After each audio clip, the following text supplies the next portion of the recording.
introduce our participants this evening, I wanted to just say a word of gratitude first to the Mosaic Music Group who played earlier while folks were arriving. And I wasn't in this room because I was outside, and it was so nice to have music in the background, and it was just beautiful music, so thank you. I'm not sure who here was in that group, but we really appreciate it. Thank you for raising your hand. And also thank you to our planning team, Davina and Drapkin and Lionel Engelman from Peninsula Temple Shalom, Nordin Kaparov and Fatih Kurtoglu from Pacifica Institute, Rabbi Lori Matskin from the Peninsula Jewish Community Center, and Cantor Yona Klieger from Peninsula Temple Shalom. And now I'd like to introduce our panel. So sitting right next to me is Rabbi Lori Matskin, who is Chief Jewish Experience Officer at the Peninsula Jewish Community Center, PJCC, and she'll be moderating the program. Next to her is Cantor Yona Klieger, who is the cantor right here at PTS. And then is Rick Holbrook. Rick is president of the Peninsula Multi-Faith Coalition and is a member of the Church of Jesus Christ of the Latter-day Saints. And then we have Dr. Farhan Tunagor. Did I get close? From Pacifica Institute. Dr. Tunagor works as a research associate in the anthropology department at the University of Pennsylvania. And with that, I'm going to turn it over to Rabbi Matskin. There should have been one on each chair, no? Yeah. Okay. Okay, shalom, salam. Welcome, everybody. It's great to be here. It's an honor to be moderating and be part of this conversation. We're going to start by sharing our kavanah. That's the Hebrew word for intention that we just set together about what we want to convey, what we want to experience tonight, so that we can kind of level set and have all of us share expectations. And then I'll share a little about how we came to this theme, and then we'll dive into a discussion. So my kavanah, my intention is to help us have an organic conversation and also move us through some different ideas. And we'd like to model deep listening and engagement and curiosity for you so that you also practice those tools over dinner. What about you, Cantor Klieger? My kavanah is, I'm really hoping that through our conversation that we will bring to light for all us who are up here on the bima, as well as all of you, the idea that really we have so much more in common than we have as differences. I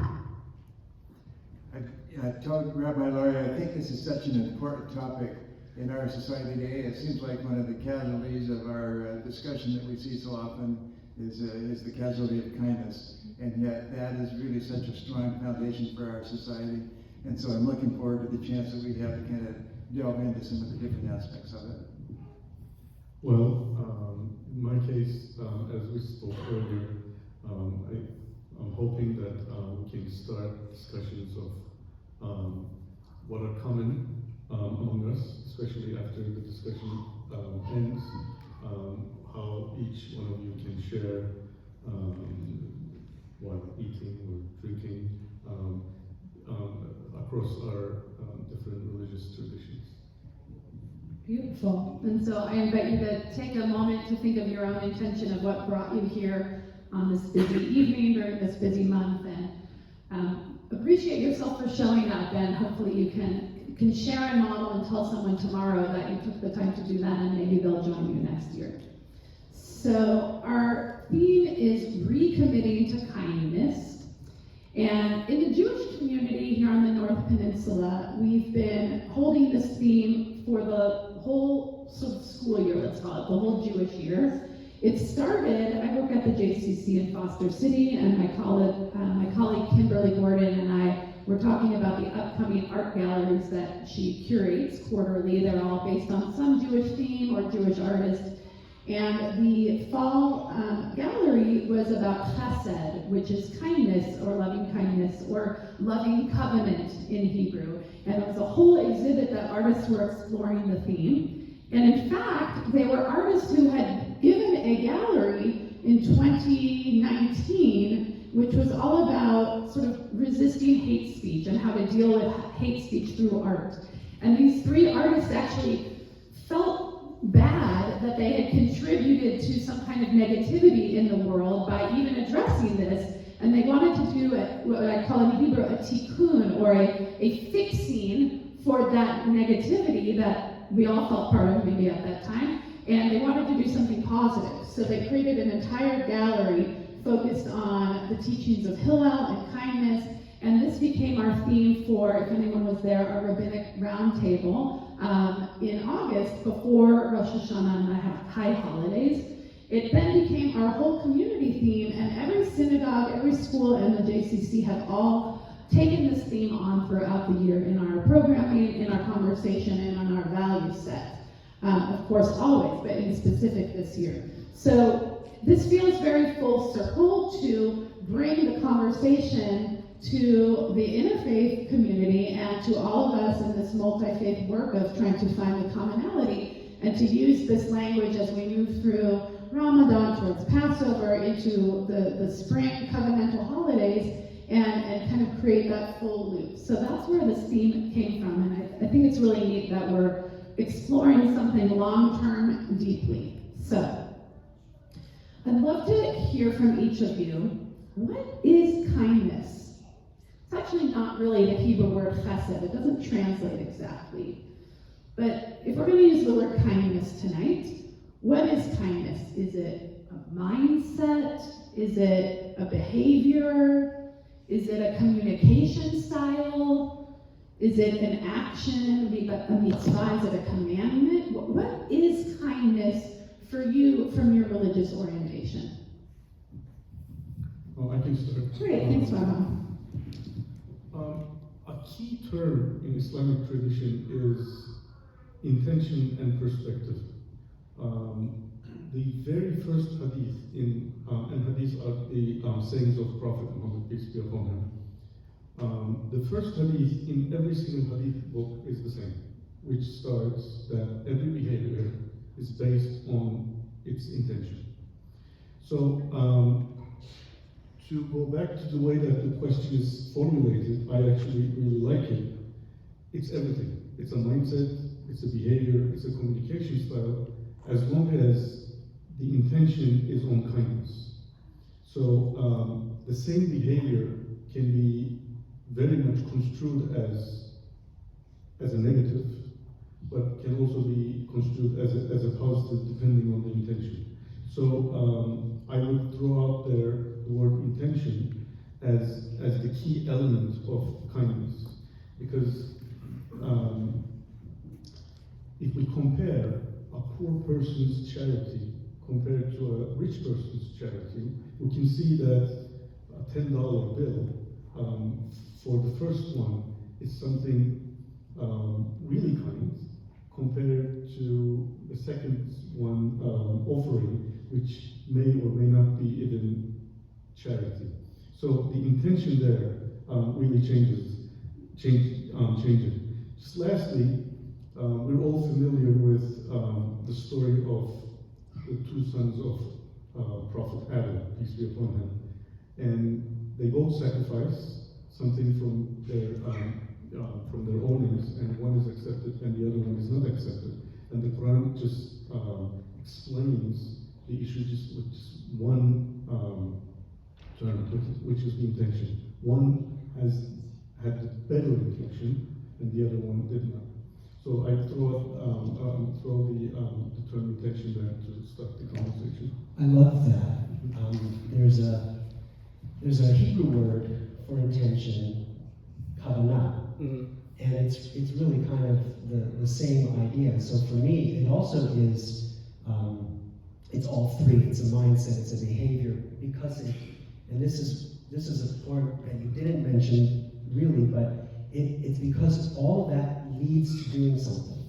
It leads to an action. So kindness in Judaism, when we can see the humanity in each other, and when we can look into each other's eyes, and then that can lead us to sharing emotions and hopes and dreams and fears that we have. And ultimately, and then, like you said, listening, really listening to one another. But then we take it one step further, and then we go out and we do something good in the world. And we do it individually, we do it together, we do it as a community to make an impact not just on our own lives, but on the lives of hopefully the whole world. I think we've all noticed that some people just seem to be naturally kind, and unfortunately some others are not so naturally kind. And so I think we all need to kind of assess, where are we in that spectrum? And it really does start with a mindset of saying, I want to be a kind person. And if you're already one of those naturally kind people, that's wonderful. But others are not naturally kind, or maybe could use a little help. And so it comes down to really thinking about, what can I do to make sure that as I talk to people and as I react to situations, that I can do it in a kind way, as opposed to maybe lashing out at somebody or saying something hurtful or mean or something like that. So I think it really does start with that mindset. And then, as my friends here have said, then it can translate into behavior and into our communication style. I was just going to ask you a question actually on that. When you are faced with someone who's not naturally kind, how do you inspire them to do good? Just before letting you answer, in our tradition, if someone is not naturally kind, or if someone is not naturally, let's say, strong, or whatever the adjective is, the reward for them is much higher, because they're putting much more effort to be kind. But how do we inspire people when they don't feel like being kind, even that day?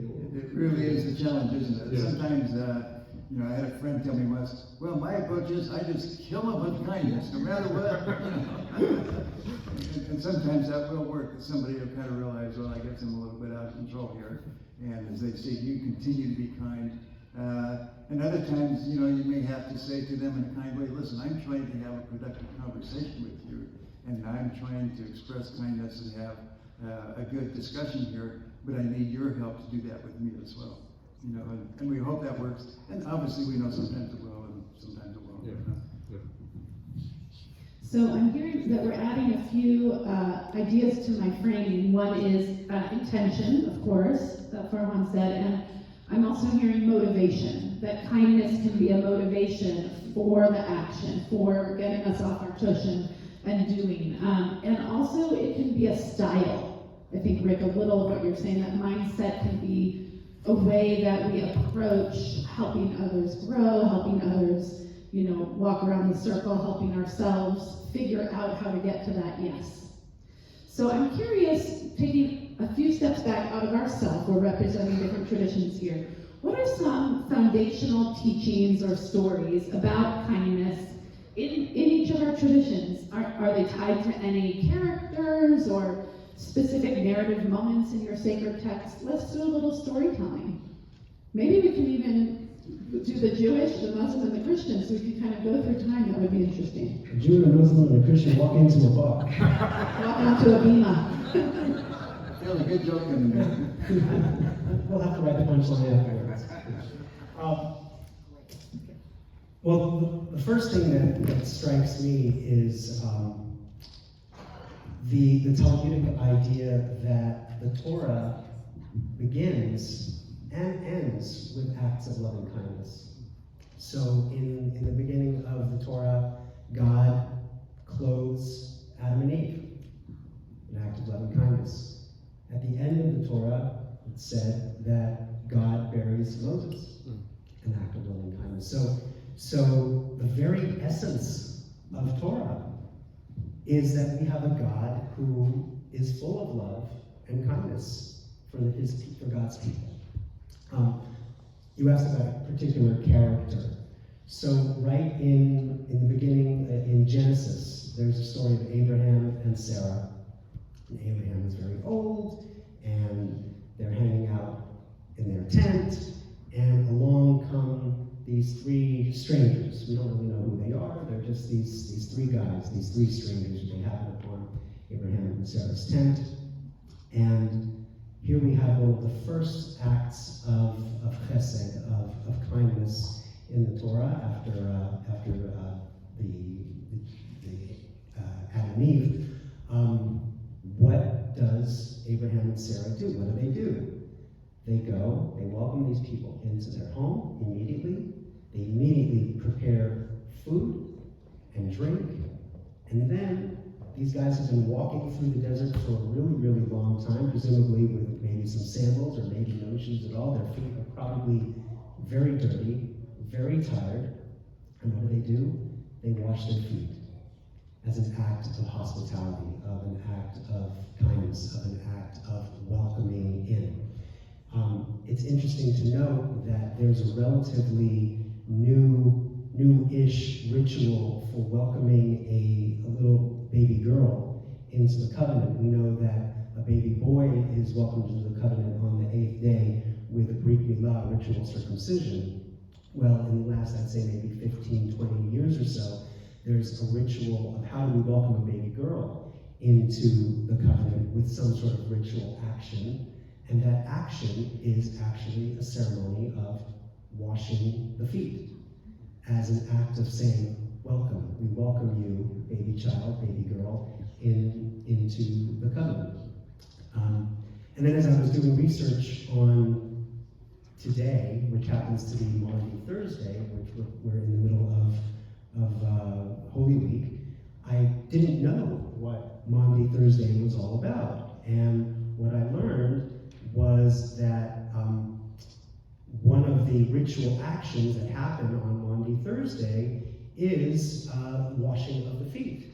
And this is hearkening back to Jesus washing the feet of the disciples during the Last Supper. So I thought it was really interesting how it's all connected. Before we move off the Jews on the panel, I'll just add your story about Abraham and Sarah also has a few more modern usages or applications, right? So the sukkah or the sukkah, that's Sukkot, is it tabernacles in English? Hut. The hut? But is it the Feast of Feast Tabernacles? of Tabernacles. I never know the English of these Tabernacle. things. Booths. Yes, the Feast of Booths, that's what we call it. So it's open like Abraham and Sarah's tent, and we actually welcome guests. We even use an ancient Aramaic word, ushpizin, and there's a whole ceremony to invite the ancient guests and the modern guests. So hopefully we can open our homes to each other and channel Abraham and Sarah's hospitality as that first act of kindness, that it's not helpful to close our doors, but to actually open. The other place where we welcome in is the chuppah, the marriage canopy. And that's actually open on all the sides. The sukkah is open on 1.5 sides.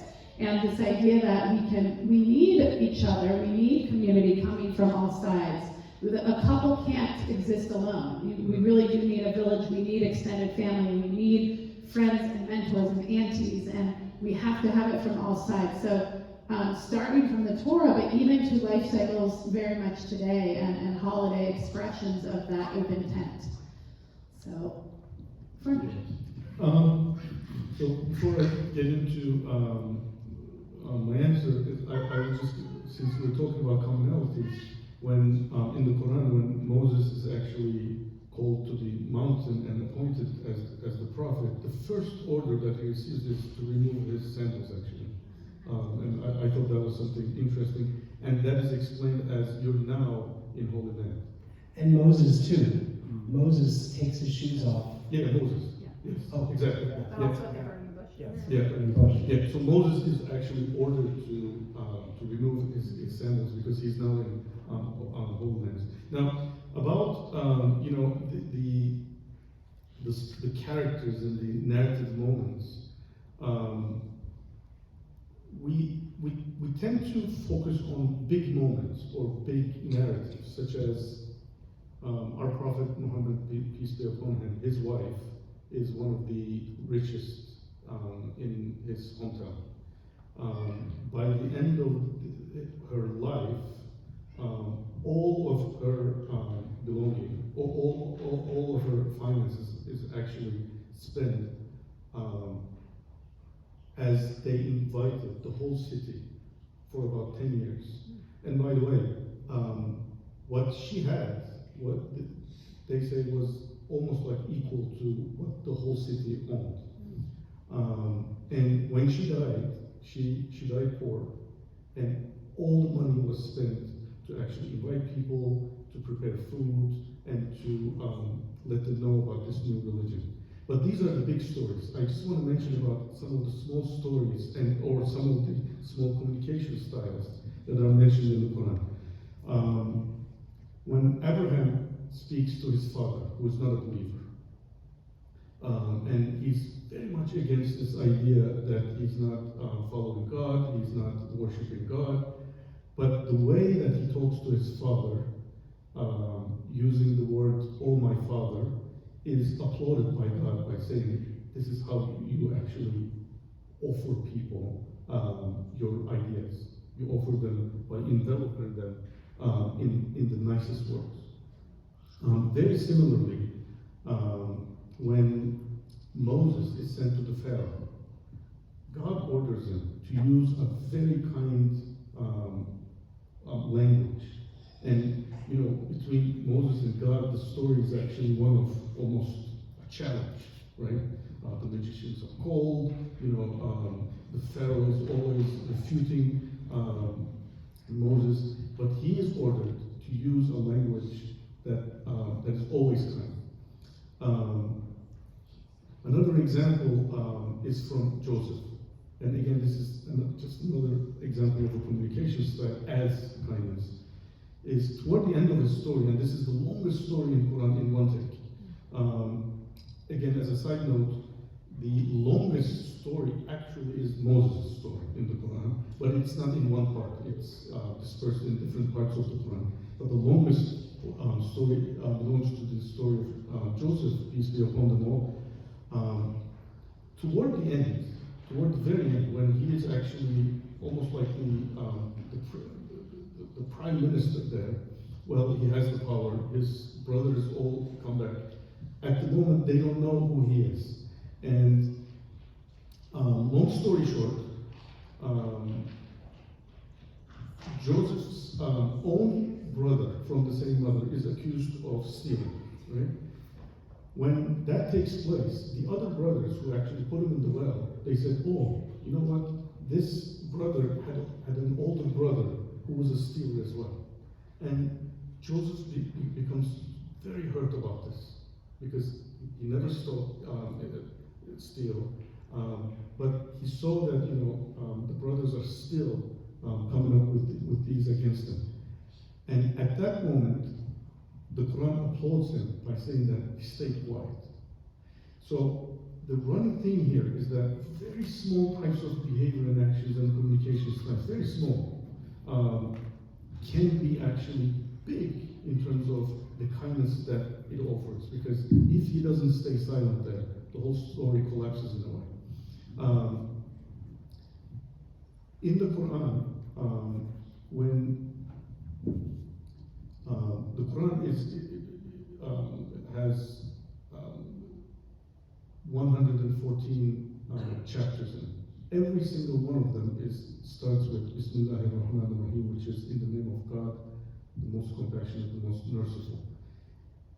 Compassionate and merciful are two adjectives, let's say, and two attributes that God describes himself to the believers. So in almost every chapter of the book, these two characters, these two characteristics are always put forward to. In our tradition, when we meet, as you started with, we're supposed to say salam to each other.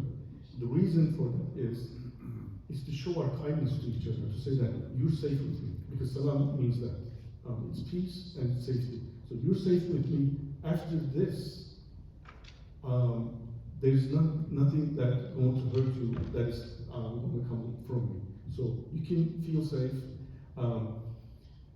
All I'm trying to detail here is that we do not have to look for kindness in big moments, but rather in small acts of either behavior, but also small acts of communication. communication style in a way, how we approach people, what do we tell them, or sometimes what we don't tell them.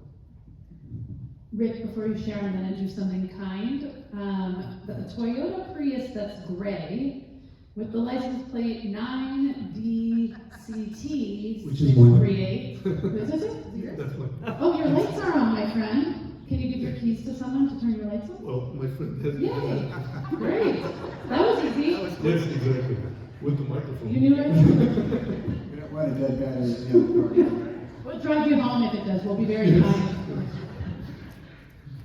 Rick. All right, well, thank you so much. Well, obviously with the Christian tradition, we certainly look to Jesus Christ for examples of kindness, and of course the New Testament is full of many examples of either Christ's kindness or stories and parables that he told. Certainly, probably one of the most famous parables is the Good Samaritan, and certainly a great example of that. You know, a man was traveling from Jerusalem, or he was going from Jericho to Jerusalem, and as he was traveling along the road, he was robbed, he was beaten, he was stripped naked, and they left him at the side of the road. And there he was, almost half dead, just lying there. And then some people came by, some Pharisees came by, did nothing to reach out to him to help him. And then shortly thereafter, a Samaritan came by and tended to his wounds, bound him up, helped him. And of course, Jesus was using that parable to help us know and to learn that we need to look for opportunities to help others, to reach out to others, to look for an opportunity to serve, and then step up and do it.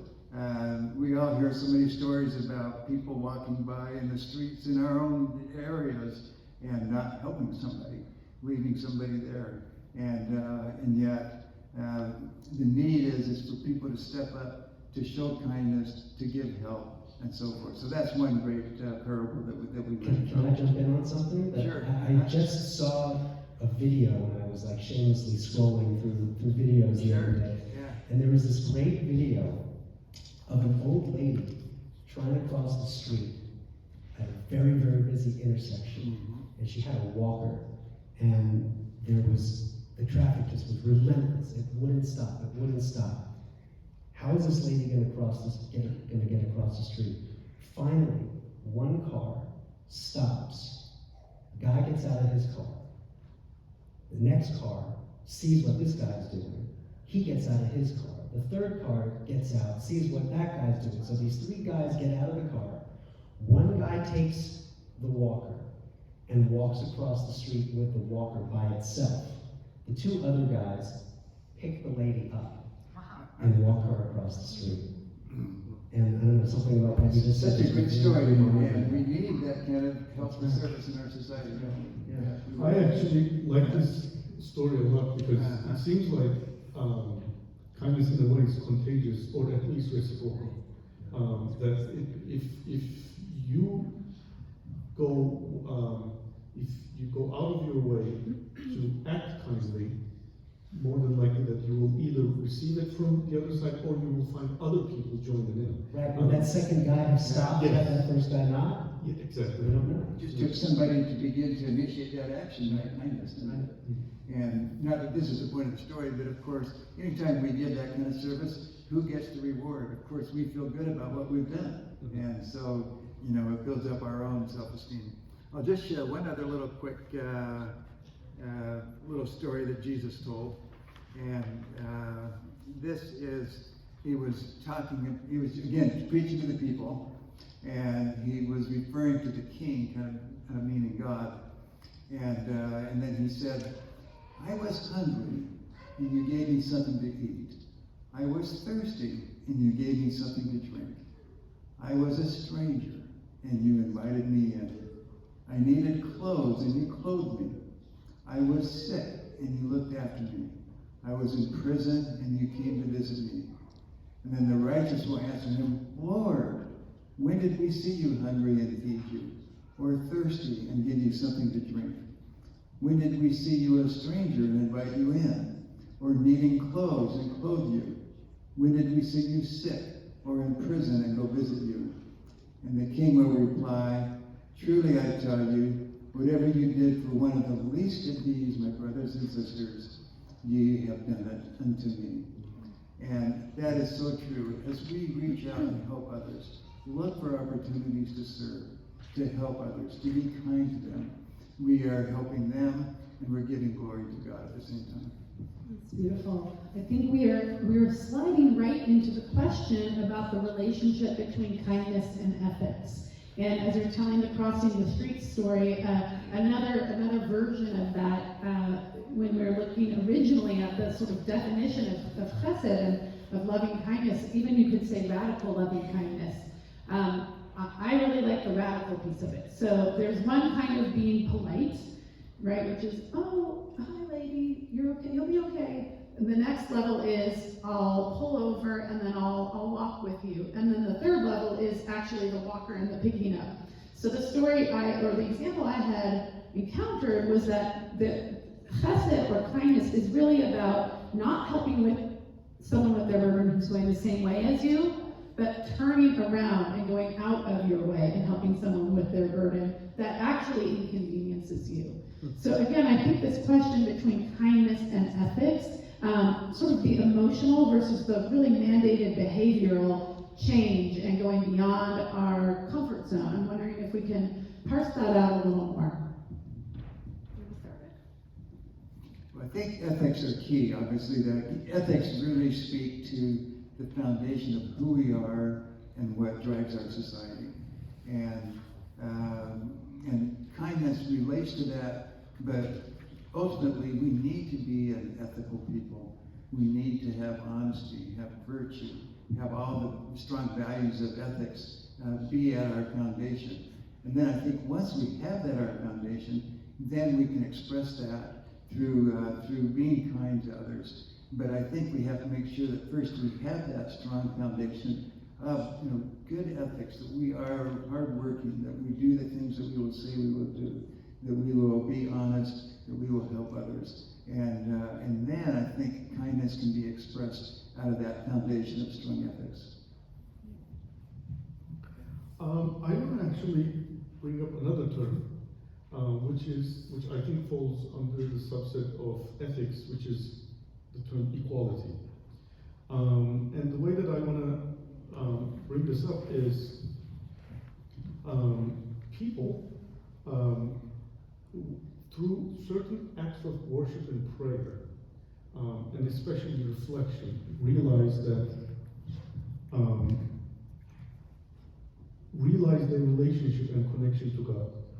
So for instance, during this month of Ramadan, when we are fasting, one of the first things, of course, that we experience is hunger. And hunger gives us two main ideas. One is my connection to my God, who is all sustainer. Because at the moment of hunger, I realize that it is Him who sustains me at all times, not just in this month. That at all times, I am the one being sustained by Him. But this also brings up the second issue, which is I'm not the only one here. The all-sustainer God sustains everyone. And from that aspect, we're all equal. And when I say we're all equal, I don't mean just humanity or Abrahamic brothers or sisters. I mean everything. The way that the sun is sustained, or any molecule is sustained, or any tree is sustained, or my cat is sustained, comes from the same source. But in sight of God, we're all equal. Once you make that realization, it is almost impossible not to be kind. Because now you're dealing with your equals. Now you're almost forced to be kind because of that equality. You don't see a difference between you and other beings. And this type of equality brings an extremely high version of kindness, because now you're almost like serving yourself in a way by being kind to others. And I think this dimension of equality needs to be reminded or recommitted to by our traditions, forms of prayer. So we have 5 times daily prayer. During the whole day, you'll be distracted. But in these pockets of times, you're recommitted to the idea that you're just an equal of all these beings, which actually makes you revisit your connection to God. Ramadan is another one. Again, your hunger trains you in a way, not only to discipline yourself, but to see others as your equal in sight of God, who is the all-sustainer. And I think this ties very well with how we can be kind. Well, if we realize who we are, then we can be kind. It was really beautiful. When you were talking about the idea of us all being equal, so there's this author, David Brooks, who recently he wrote a piece on kindness in the Atlantic. It came out sometime last year. And one of the things that he said was that moral formation, it's made up of three things. And so your comment about us all being equal sort of resonated with me on this one. Helping people to learn to restrain their selfishness. And then 2, teaching basic social and ethical skills, i.e., how do we welcome the neighbor into the community, or how do we disagree constructively with somebody? And then 3, helping us all to find a deeper purpose in our lives. And all of our institutions, they all sort of set up this kind of like a set of ideals in a way, and give us all really practical, I guess you'd call it like a pathway to live our lives in a good, kind, meaningful way.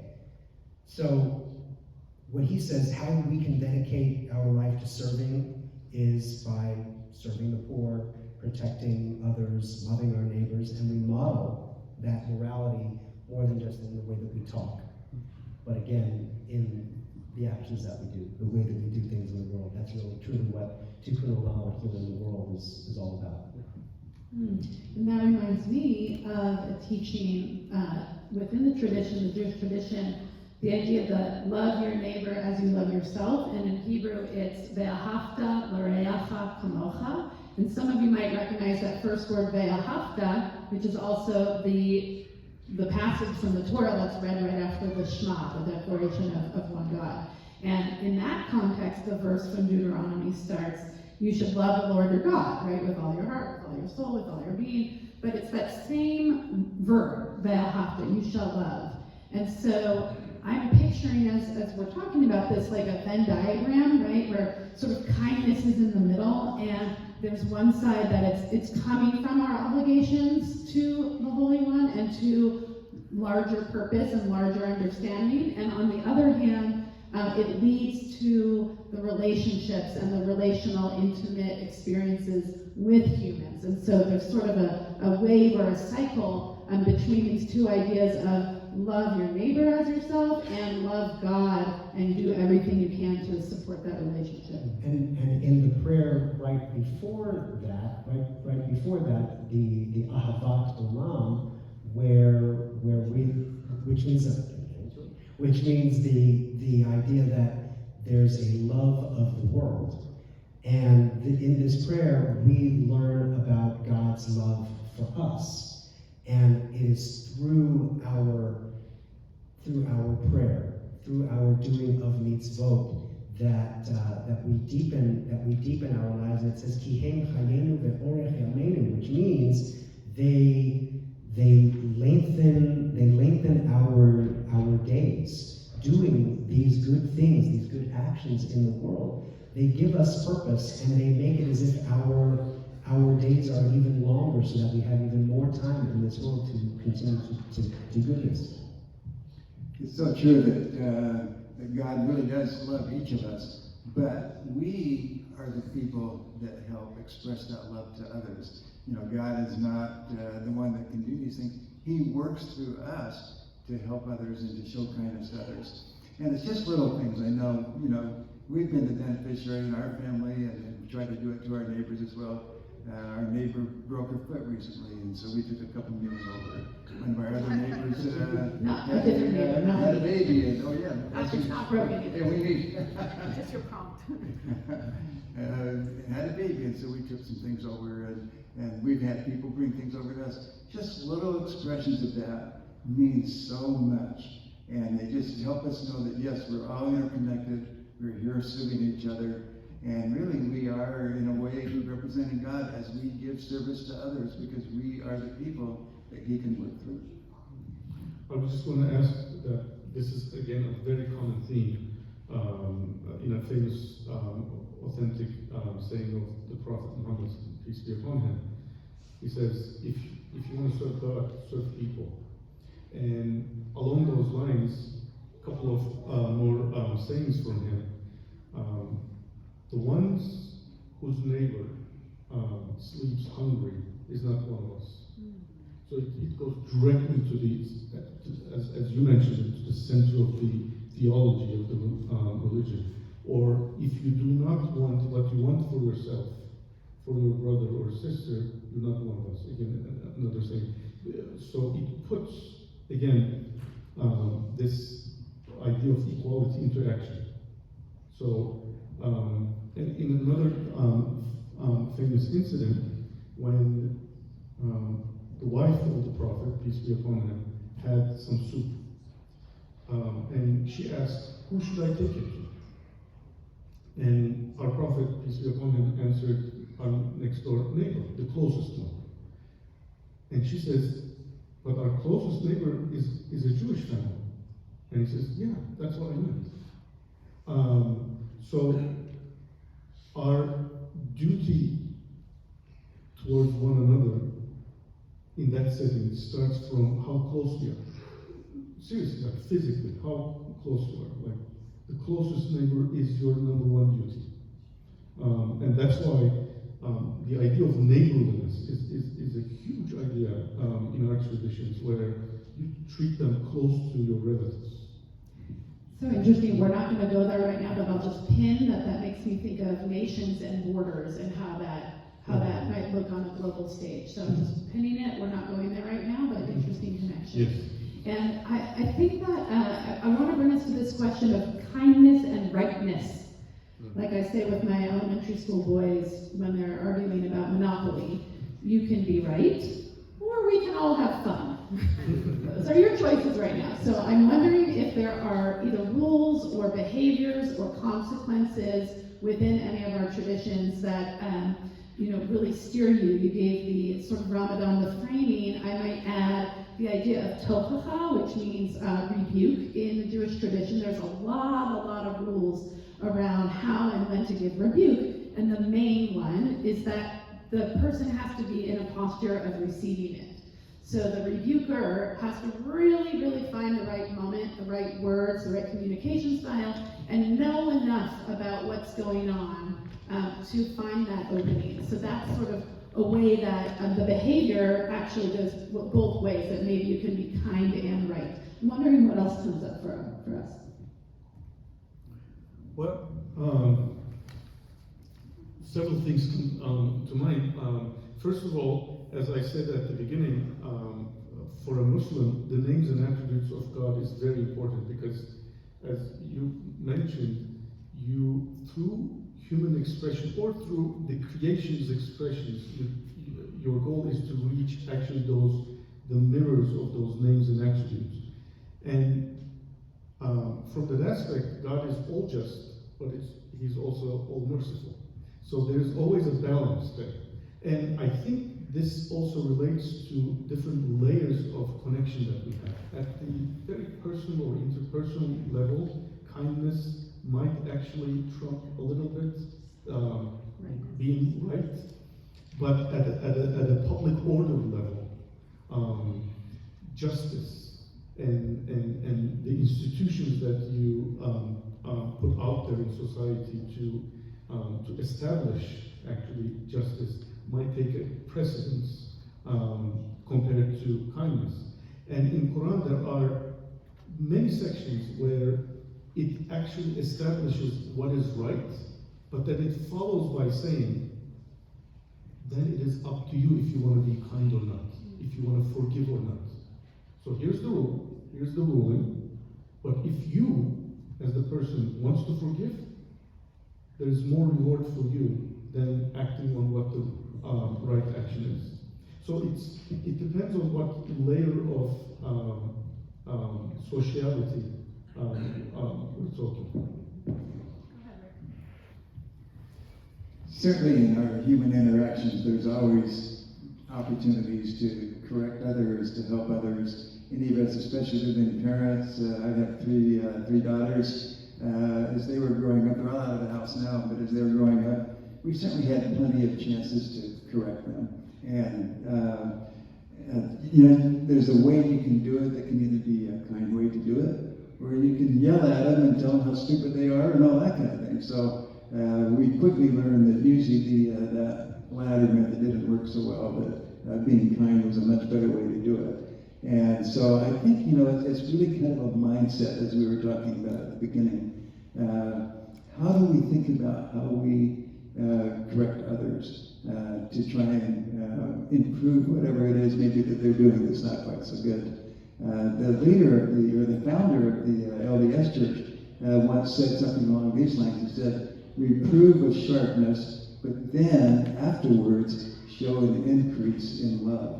And I've always thought that was pretty good. We can reprove as we need to, but then show an increase in love, so that the person knows that you love them still, that you care for them still. You're just trying to help them be better.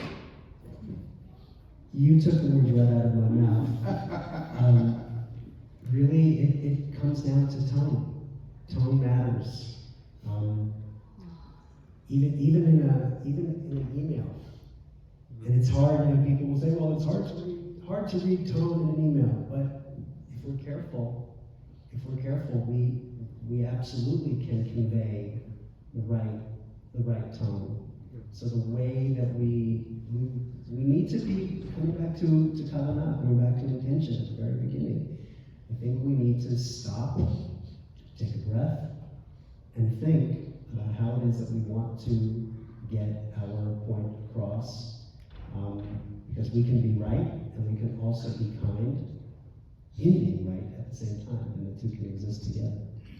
Just going to give a really silly example for 1 minute. We just got a rescue dog a few months ago, and this rescue dog definitely was used to kind of doing her own thing. And so as we were trying to get her to do what we wanted to do, we'd yank on the leash, and then we'd kind of pull her and all that kind of thing. And what I found is that if I would be nice to her, pet her on the head, scratch her the ears, she would come with me. But if I tried to yank her, then she'd try and go the other way. So this lesson can be applied everywhere. Treat people with kindness, and then we'll be able to come around. Amen. That's also when you first started talking about tone, because of the mic distortion, I heard time. So Tone that's matters too. Because you then said slowing down. And I said in the back room to us that anytime I rush, I'm perceived as unkind. It's basically the theme. And I move fast, so it happens a lot. But there's a Hebrew word, savlanut, which means patience. And it's Usually comes with it's a savlanut. Give me a break. Patience now. Yes, but it's from the root sovel, which means to suffer. And the idea is just suffer for a minute while the rest of the scene unfolds, or while someone's getting ready to receive, or just wait while your kid gets their shoe on, or while the dog gets on board. And that personal moment of suffering actually leads to patience, which leads to the ability to enter a space or a relationship conversation with a different kind of kindness. So in a sense, time and tone, I think, are synonymous. So I'm curious, we're getting towards the end of our time, and I'm wondering if we can, on that idea of patience, and sometimes you feel like you have to suffer to get to the kind interaction, can we talk about self-compassion? And you spoke, Farhan, about mercy and compassion, and in Hebrew, the phrase Rav Chesed ve'emet, the 13 attributes of God. God has truth and compassion, or we talk about El Malei Rachamim, the God who is full of compassion. So if we are made in the image of God, we deserve some of that kindness too. And sometimes when we're exhausted from doing the good work in the world, we run ourselves down. So help all of us frame a relationship between self-compassion and doing the work of kindness. externally, or maybe it's internal as well. How do you see that relationship? Again, in a very famous saying of our prophet, when let me give you the context first. Three of the companions, actually their wives came to him, and they said, these three guys, after they were introduced to you, they went all crazy. One is just praying all night, not coming next to us. The other one is fasting every single day. And the third one was doing something that I can't remember in the last hours of fasting right now myself. And his answer was that everyone has right on you, has a right on you. God has a right on you. Your family has a right on you. And he ends it with, you yourself has a right on yourself. You need to take care of yourself. So you can't be too harsh against yourself. You need to take care of it. Even your carnal self, like your desires to sleep more, eat more, there needs to be a balanced way, but those need to be satisfied. Sometimes, especially, when we're so deep into the God's work, right, we may forget ourselves. And in there, he reminds us that it is important to take care of ourselves and have some compassion toward ourselves. Let me just finish with this. Again, in an authentic hadith, the very first thing that our prophet, peace be upon him, did in the morning was to look in the mirror and say thanks to the way that he was created beautifully. So that's part of perhaps like his self-care routine that he was expressing throughout the day. And when Jews wake up in the morning, one of the first things that we say is, Modeh ani lefanecha, I'm grateful before you, God. Very, very same thing. It's interesting what you say, because for me, Jewish self-compassion isn't really any different than just plain old self-compassion, because it's like it's the act of treating yourself with this unconditional care and kindness, without being judgmental of your own failures, your own inadequacies. What makes it Jewish, I think, is the ability to help us to find our own durability when we're beating ourselves up with self-doubt and self-criticism. It's kind of a Jewish thing to be like really self-deprecating. I should be better at this. I should eat less. I should eat more. I should be nicer. I should. We say, stop shooting yourself. That's right.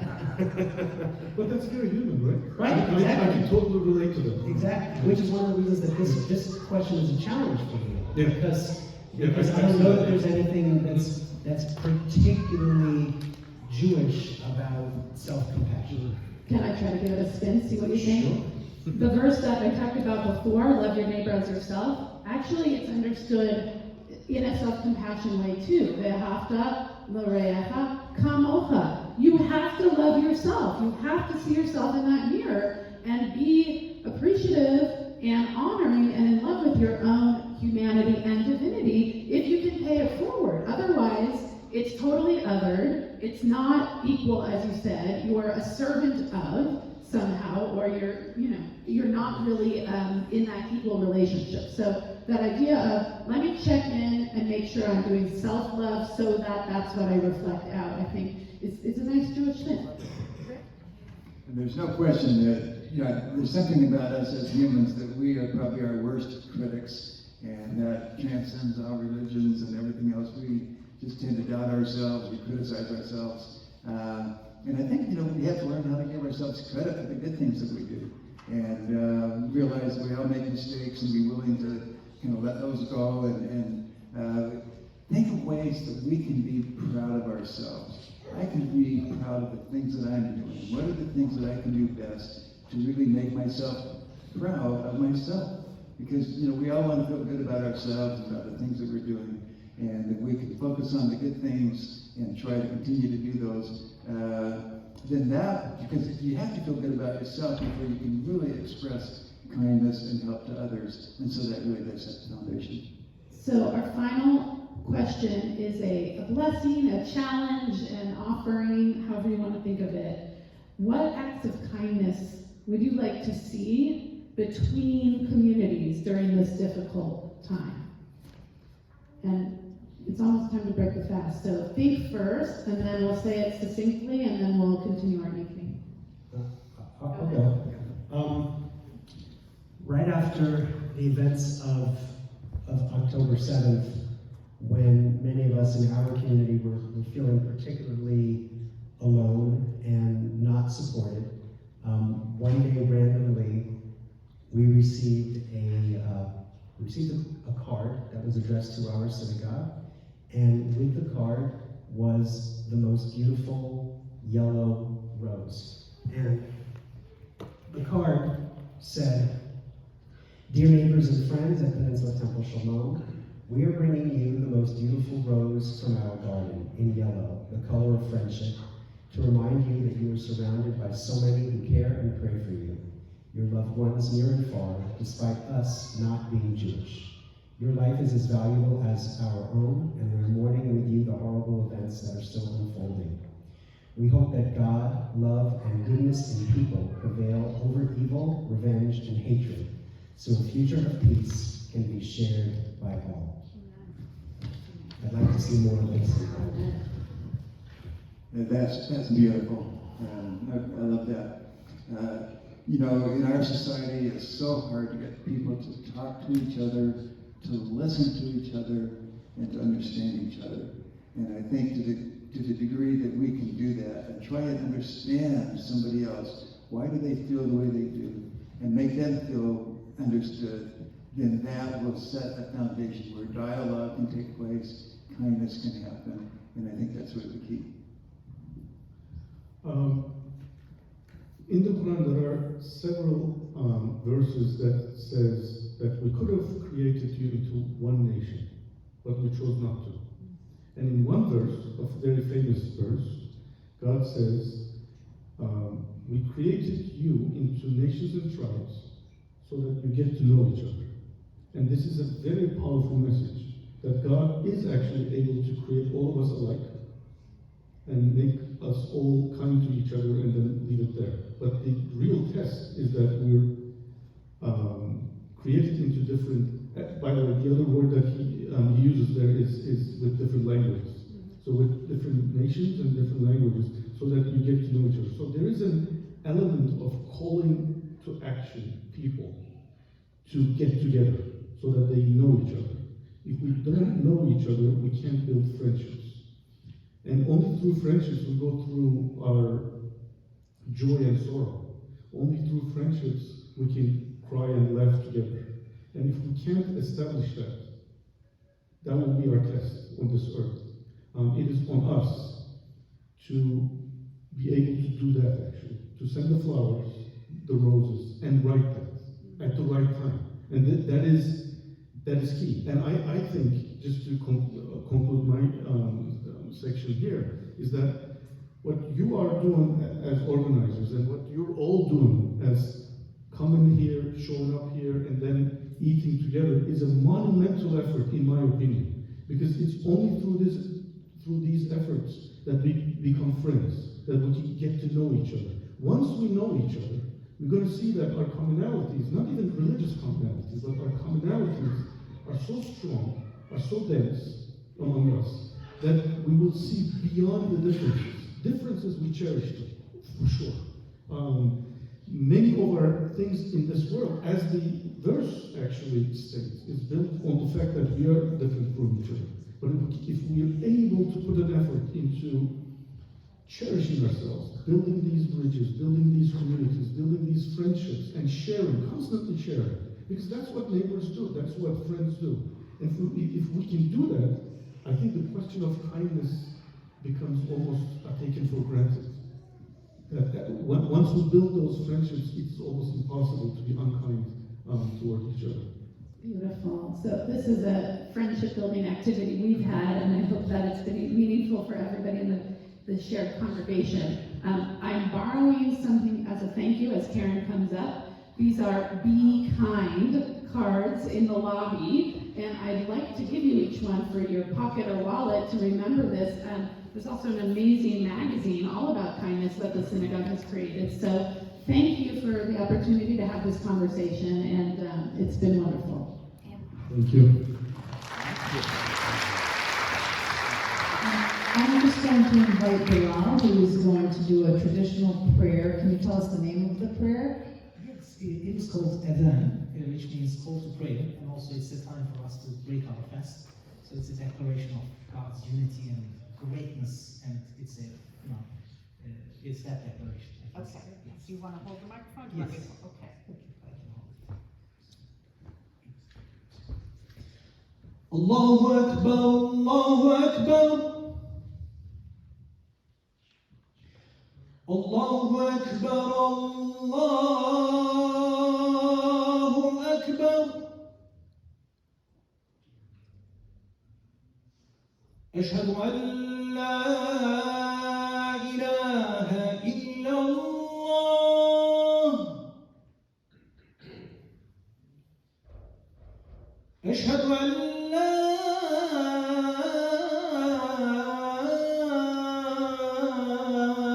إله إلا الله.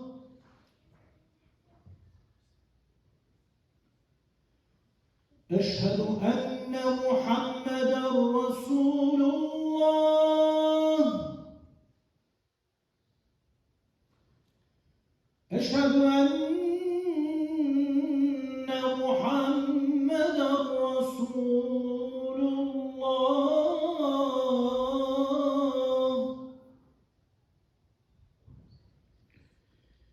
حي على الصلاة.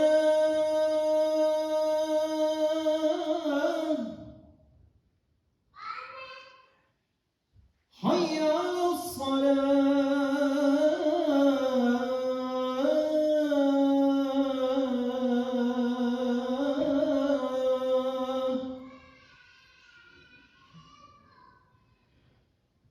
حي على الفلاح.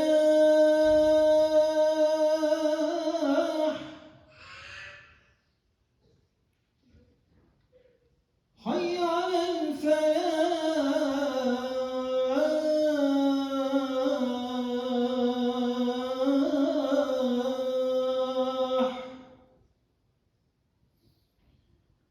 الله أكبر، الله أكبر. لا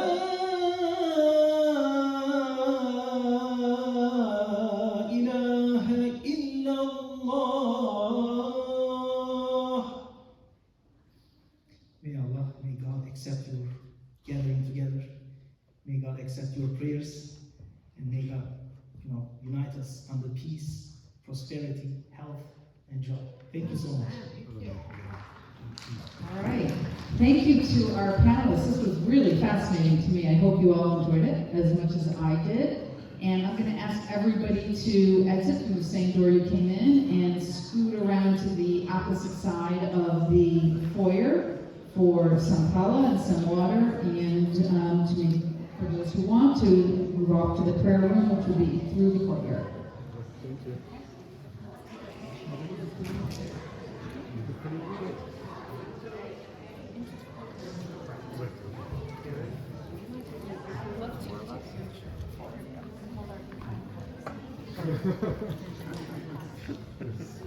And have a phone from someone.